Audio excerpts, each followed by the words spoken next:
जय सिया राम। बाबा जी के सभी भक्तों को मेरा सादर प्रणाम। जिला उन्नाव में लड़कों का एक स्कूल चल रहा था सन 1951 से। उसी में लड़कियां भी पढ़ा करती थी। गांव के लोग चाहते थे कि लड़कियों के लिए एक अलग स्कूल बनवा दिया जाए।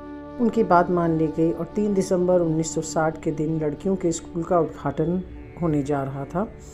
दीक्षित जी ने महाराज जी से निवेदन किया कि वे अपने कर कमलों से सबको कृतार्थ करें। बाबा जो हैं वे इस कार्य को स्वयं न करके अपने परम भक्त श्री केहर सिंह जी के द्वारा, जो कि उत्तर प्रदेश में विभाग में सचिव थे, उनसे करवाना चाह रहे थे। तो केहर सिंह जी का उस दिन लखनऊ में उपस्थित होना आवश्यक था, पर वे बाबा जी को मना भी नहीं कर पा रहे थे और इस वजह से मना नहीं करने की वजह से वे उन्नाव बाबा जी के कहने से पहुँच गए। उद्घाटन होने के बाद में सिंह साहब की फ़ोटोग्राफ खींचने की बात हुई।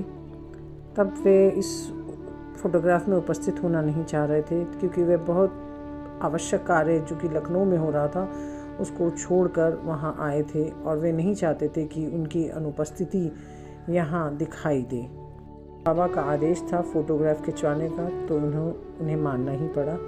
स्वयं उनकी गुप्त चिंता को समझ रहे थे। दूसरे दिन जब कानपुर से फ़ोटो बनकर आई, तब सभी को देखकर आश्चर्य हुआ कि केहर सिंह जी की फ़ोटो जो थी उसमें धुंधली थी और उनकी पहचान नहीं हो पा रही थी, जबकि सभी लोगों की फ़ोटोग्राफ बिल्कुल स्पष्ट थी। यह बाबा की ही महिमा थी कि उन्होंने आज्ञाकारी भक्त की सारी चिंता निर्मूल कर दी।